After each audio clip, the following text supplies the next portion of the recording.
6 días más tarde, llamó Jesús a Pedro, a Santiago y a su hermano Juan, y se los llevó aparte a una montaña elevada. Delante de ellos se transfiguró.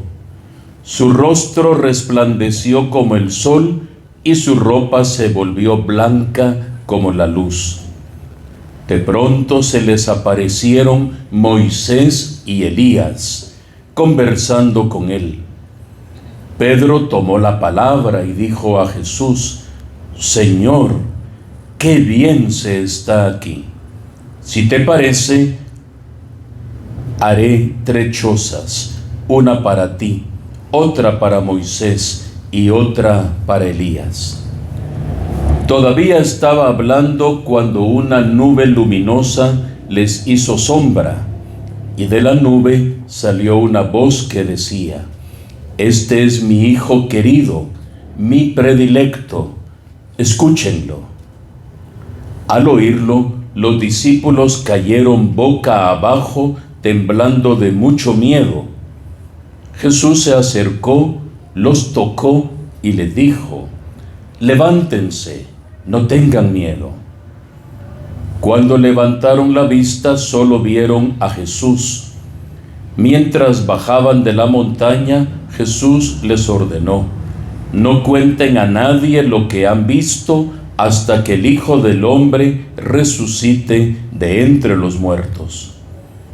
Los discípulos le preguntaron: ¿Por qué dicen los letrados que primero tiene que venir Elías?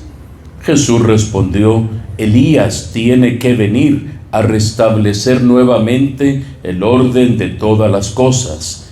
Pero les aseguro que Elías ya vino, no lo reconocieron y lo maltrataron. Del mismo modo, el Hijo del Hombre va a sufrir en manos de ellos. Entonces comprendieron los discípulos que se refería a Juan el Bautista. Palabra del Señor.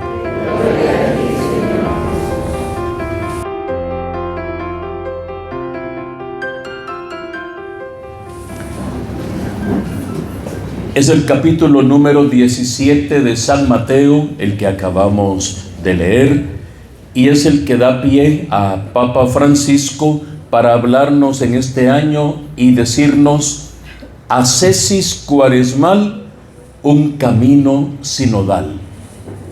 Algo hasta en verso le salió. La ascesis es un esfuerzo personal que uno hace en su vida para crecer espiritualmente. De ahí viene la ascética, es un esfuerzo personal. Algo tenemos que poner de nuestra parte para crecer en esa gracia, en esa santidad que el Señor nos ofrece. Y nos dice el Papa, ese esfuerzo, esa ascesis cuaresmal, es en el fondo también un reflejo de el camino sinodal que hemos estado realizando en estas etapas en nuestra historia de la Iglesia en estos últimos 2 años y que terminará el sínodo el próximo año. Partiendo de esto, dice el Papa Francisco, en el episodio de la transfiguración encontramos una gran riqueza. Todo comienza con una frase algo enigmática: 6 días más tarde o 6 días después. Pero 6 días después ¿de qué? 6 días después de que Jesús les había dado el primer anuncio de la pasión. Los había cuestionado: ¿quién dice la gente que soy yo?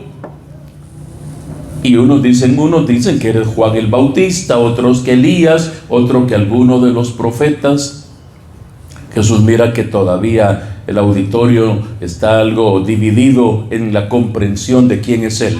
Pero ustedes, ¿quién dicen que soy yo? Y ante ese cuestionamiento más personal, es Pedro el que en nombre de todos toma la voz. ¿Y qué es lo que dice Pedro? Tú eres el Mesías. En ese momento Jesús les dice: pues sí.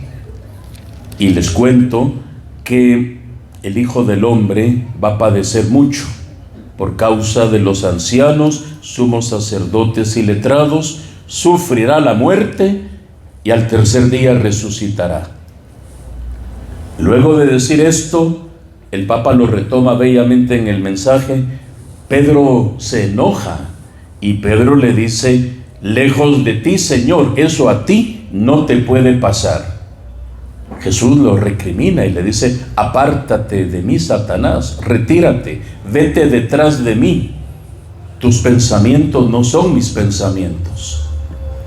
O sea que los discípulos están tristes y no comprenden el mensaje del Señor. Les habló de dolor, les habló de sufrimiento, les habló que va a padecer, pero también les manifestó como en un horizonte ya más lejano la gloria, la Pascua. Resucitaré al tercer día. Eso ellos no lo logran comprender, y ante esa pesadumbre, ante ese desencanto, el Señor toma la decisión 6 días después de esto y lleva a 3 de ellos, a Pedro, a Santiago y a Juan, y los invita a subir a un monte alto, al monte Tabor. Y ahí sucedió lo que acabamos de leer. Y dice el Papa Francisco: ese subir a un monte alto, a un monte elevado, es también la invitación que hoy el Señor le hace a usted y me hace a mí. Que podemos vivir, dice el Papa, tal vez un poco aburridos en medio de la cotidianidad de nuestra vida, en medio de la rutina, en medio del acomodamiento, en medio de esta crisis que nos dejó la pandemia de alguna manera. Unas situaciones fruto de la pandemia y otras fruto de nuestra propia dejadez, como lo decían hace un momento. En medio de todo esto, también el Señor a nosotros hoy nos invita a este pequeño retiro, a este pequeño momento de reflexión, y nos invita a subir a ese monte alto. Es una expresión de decir: deja lo que estás haciendo y venite un momento conmigo. Porque aquí estamos a nivel de piso, más o menos. O sea, no hemos subido a ningún monte alto, pero sí hemos dejado algo para podernos trasladar y tener este encuentro personal con el Señor. ¿Para qué? Dice el Papa: para profundizar, para comprender, para acoger de mejor manera el misterio de la salvación, distanciándonos así de las mediocridades, de las vanidades. Para ello es necesario ponernos en camino.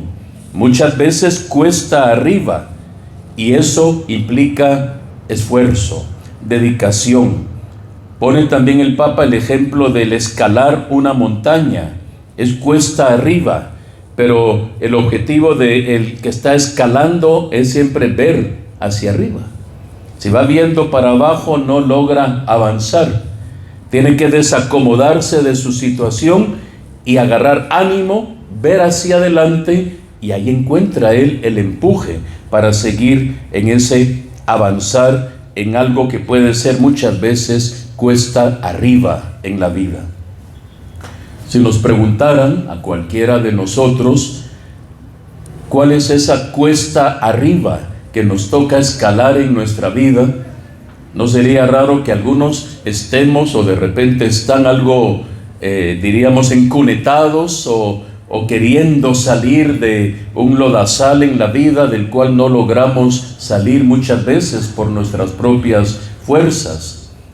Y eso le puede pasar desde a un niño, a un adolescente, a un joven que está y que le da vueltas a la vida y que no logra encontrarle sentido a la vida, ni a su existencia, ni a su identidad, ni a su noviazgo, muchas veces al matrimonio, muchas veces en la misma enfermedad. En otros momentos podrán ser situaciones todavía más dramáticas, como una enfermedad incurable o el accidente de un ser querido que provocará tal vez una viudez temprana o una discapacidad o una complicación económica severa, una quiebra, una crisis. ¿Cuál es esa cuesta arriba que usted tiene ahorita delante de usted, o en medio de la cual está, o de repente se ha regresado, porque dice aquel viejo dicho, el que no avanza retrocede. Y a veces, si ha tenido la experiencia usted de encunetarse en la vida, cuando anda en algún camino lodoso, por ejemplo, y si no sabe manejar muy bien, o no ha tenido la experiencia de lo que es andar en lodazal, es más, se enfanga uno, y uno dice, voy a acelerar rápido para salir de aquí, y más se hunde. Entonces, ¿cuál es esa cuesta arriba que está delante de usted, queriéndole impedir la gloria, la felicidad, la dicha? Dice el Papa, es necesario ponernos en camino. Hay un camino cuesta arriba, pero dice, requiere esfuerzo, sacrificio y concentración, como una excursión por la montaña. Estos requisitos también son importantes, dice el Papa, en el camino sinodal que como iglesia hemos emprendido, porque también nos hemos reunido, hemos escuchado, hemos compartido diferentes experiencias, hemos tenido contactos con tantas comunidades, de una o de otra manera todos hemos podido expresar algo, y dice el Papa, eso implica también dedicación, esfuerzo, es un retiro que nos permite ser cada día mejores. Entonces, en este primer momento el Papa nos dice que así como hay cuestas grandes en la vida, tenemos que saber que siempre al final de la cuesta hay un objetivo. En el monte Tabor Jesús manifiesta su gloria. En el monte Calvario el Señor nos dará la salvación. En las cuestas de nuestra vida, si logramos superarlas, encontraremos dicha, paz y alegría. Y al final del sínodo, dice el Papa, vamos a encontrar también plena y renovadamente una iglesia que es la iglesia única y eterna del Señor, pero es capaz de irse siempre reformando, porque es el Espíritu el que la guía. Jesús prometió que su Espíritu estaría siempre con nosotros y que nos iría llevando al conocimiento pleno de la verdad. Suben entonces Pedro, Santiago y Juan con Jesús, que notemos, Él es el camino. Es un símbolo muy importante. Es el camino que les acompaña, y Él mismo es el camino que los lleva a la felicidad. Van subiendo al monte por fuerza, por impulso, pero acompañados por el que dijo, yo soy el camino también, y el que me sigue, todos sabemos muy bien lo que el Señor nos dice, el que me sigue andará precisamente por sendas de vida nueva, yo soy la luz del mundo, el que me sigue no andará jamás en la tiniebla. Se llega a ese momento culminante en el monte Tabor, cuando los cubre una nube, pudiéramos decir es la cumbre, la meta, hay una nube que los cubre con su presencia, las vestiduras del Señor resplandecen de una forma extraordinaria. Recordemos, 6 días después en que estaban ellos frustrados, ahora Jesús como que desvela temporalmente lo que oculta su humanidad. Yo soy el Mesías. Pedro lo había dicho, tú eres el Mesías, sí, pero no del que tú te imaginas. Ahora es en el monte Tabor donde lo ven realmente como es, resplandeciente, los cubre una nube, aparecen 2 difuntos, sí, ¿verdad? Moisés y Elías, ya estaban muertos, y hacía añales, pero aparecen Moisés y Elías platicando con Jesús. Es símbolo también de la ley y los profetas. Moisés representa la ley, los profetas, Elías es el símbolo de los profetas. Es una forma de decir, ellos hablaron de mí, ellos me prepararon el camino, y ahora ellos dan testimonio que yo soy el que el Padre les ha preparado con mucho amor. Están viviendo un momento extraordinario en el Tabor, y todavía en ese momento llega el éxtasis profundo. Se abre el cielo y se oye una voz, la voz del Padre, y el Padre dice, tú eres mi hijo. Este es mi hijo querido, mi predilecto. Es la presentación pública de Dios Padre. Es el Mesías, sí, pero es mi hijo, o sea, es Dios. Ahora, solo una cosa les pido, les va a decir el Padre. ¿Qué tienen que hacer? Escúchenlo. Por eso, dice el Papa Francisco, el camino cuaresmal que estamos empezando prácticamente nos propone como dos objetivos en nuestra cuaresma. El primero es una exhortación de Dios Padre. Dios Padre habla y dice, este es mi Hijo amado, escúchalo. Por tanto, la primera indicación es muy clara. La cuaresma es un tiempo de gracia en la medida en que escuchamos a aquel que nos habla. O sea, notemos que es un tiempo para escuchar. Escucha Israel, se decía antiguamente. Entonces la cuaresma es un tiempo de gracia. ¿Y cómo nos habla? Continúa el Papa. Ante todo, en la palabra de Dios, que la Iglesia nos ofrece en la liturgia. No dejemos que caiga en saco roto. Si no podemos participar siempre de la misa, mire cómo nos comprende el Papa, por nuestros múltiples compromisos, dice, si no podemos participar siempre de la misa, meditemos las lecturas bíblicas de cada día, incluso con la ayuda de internet. Además de hablarnos en las Escrituras, el Señor nos hablará también a través de nuestros hermanos, cuyos rostros vemos y cuyas historias nos manifiestan que necesitan ayuda. Dios nos habla de esas dos maneras, por su palabra y por las necesidades de nuestros hermanos. Es el primer camino que el Papa nos propone en esta cuaresma. El segundo camino que el Papa nos propone es también muy sencillo. Se convierte para nosotros en un aprender, que tenemos que volver a bajar, como Pedro, Santiago y Juan bajan de la montaña. También nosotros tenemos que bajar y aprender que, aunque Pedro se emocionó y dijo, qué bonito es estar aquí, la vida continúa. Entonces, al bajar de la montaña, tenemos que ser conscientes que el retiro no era el objetivo final. El retiro era solamente un medio, un canal, una herramienta que nos permite sintonizar un poquito más con el Señor.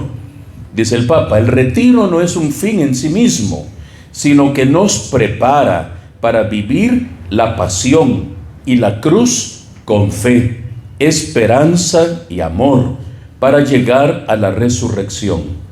También el camino sinodal no debe hacernos creer en la ilusión que hemos llegado cuando Dios nos concede la gracia de algunas experiencias fuertes, como por ejemplo ahorita, mire qué hermoso, estamos todos juntos. Sí, es como un degustar de la iglesia en comunión, participación, en misión, que está reunida, pero es una iglesia que luego tiene que salir, tiene que ir a compartir.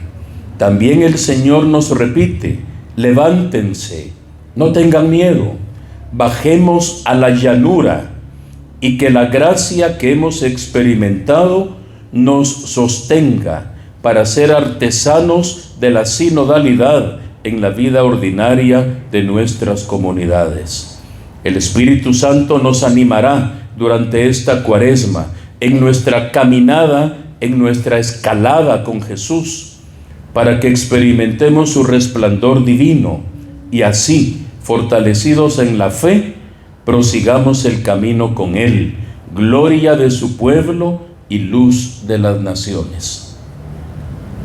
Esa es la meta de nuestra vida, seguir caminando. Hay un canto muy hermoso que nos recuerda, somos errantes peregrinos en busca de un destino de unidad. San Pablo nos dice en una de sus cartas, hermanos, somos conciudadanos del cielo. Tenemos un DPI espiritual, tenemos un DPI también aquí terrenal, pero somos errantes peregrinos. Con la maleta preparada, como decía alguien que me antecedió aquí, o al menos preparando siempre la maleta por si nos toca ya salir y dejar este mundo. Mientras llega ese momento, tenemos mucho todavía que hacer. Hay mucho que escalar, hay mucho que subir y hay mucho que compartir con los demás. Las experiencias del Tabor para los apóstoles fueron muy significativas y los impulsó a seguir confiando en Jesús. Notemos la sabia pedagogía del Señor. Estaban frustrados, por eso 6 días después los sacó de su entorno y se los llevó aparte para fortalecerlos. La idea de la transfiguración no era hacer un espectáculo, una noche de gloria, no era una quema de pólvora. Miren, yo soy. Era para fortalecerlos espiritualmente en la fe. Igual hoy hemos salido, hemos estado aquí, hemos compartido este momento para fortalecernos en la fe y comenzar la Cuaresma con ilusión, sabiendo que la Cuaresma no es el fin en sí mismo. La Cuaresma nos empuja a la Pascua, a recordar que me amó y se entregó por mí, y muriendo me dio vida. Aun cuando yo estaba muerto en mis pecados, Él me amó libre y desinteresadamente, porque no puede hacer otra cosa más que amar. Y por eso el Señor me amó y se entregó por mí. La Cuaresma será ese itinerario que seguiremos caminando en nuestras comunidades, en nuestros grupos, en nuestros apostolados, en nuestra vida ordinaria. Pase lo que pase, nunca perdamos la fe. Los apóstoles, repito, estaban apesadumbrados. El Señor no quiere gente apesadumbrada. Sabe que somos frágiles y por eso no nos deja, por eso nos acompaña y nos dice: quiero que sepas que yo estaré contigo todos los días hasta el fin del mundo. Te acuerdes o no te acuerdes de mí, te portes bien o te portes mal, yo te seguiré amando y estaré contigo todos los días hasta el fin del mundo. La escucha de la palabra será clave, será básica en nuestra vida. Tenemos que recuperar, hermanos y hermanas, esa buena práctica. Leer la palabra, escuchar la palabra. Hoy, más que nunca, somos una generación privilegiada al extremo. Hoy, si usted no tiene la Biblia, tiene un subsidio como Lidia Enseñad, tiene el pan de la palabra, tiene reflexiones que llegan hasta por WhatsApp, están en todas las plataformas digitales. Hoy en día tenemos la posibilidad de oír diversidad de reflexiones, eucaristías, homilías. Tenemos muchas oportunidades que nuestros antepasados no han tenido. Y ellos sin tenerlo alcanzaron la gloria. Ahora nosotros, con tanta belleza con que Dios nos ha enriquecido, ¿qué no podemos hacer? Lamentablemente, si uno no sabe usar las redes sociales, si uno no sabe usar las plataformas digitales, o si uno no sabe usar su tiempo, porque a la larga lo que está en el fondo es el usar el tiempo para leer, para escuchar, para meditar. Si no sabemos utilizar el tiempo, pues ahí va a estar la gran diferencia. El tiempo perdido, dice, hasta los santos lo lloran, dice un viejo y conocido refrán. El tiempo que ustedes han dedicado hoy aquí, no me cabe la menor duda que será bendecido enormemente por el Señor. Y no se extrañe, porque suele pasar en algún momento que después de una experiencia algo fuerte, sale alguna tentación en el camino de la vida. Algún pequeño tropiezo, alguna cosita que el enemigo de Dios quiere utilizar. ¿Para qué? Para robarle la gracia que usted acaba de recibir. Jesús lo vivió con Pedro, Santiago y Juan. Estaban felices. ¿Quién dice la gente que tú eres el Mesías? Sí, pues fíjense que sí, pero yo voy a sufrir. Ah, no. Pedro se deprimió. No te puede pasar eso a ti. Fue un tropiezo en su camino. ¿Cuántas veces al salir uno de una Eucaristía, de un retiro, de un encuentro, uno puede salir muy fortalecido y se topa con algo que le duele, que le daña y que en el fondo quiere robarle la gracia recibida. Nunca se deje robar la gracia de aquel Dios tan bueno que se la ha dado en abundancia. Que así sea para todos nosotros.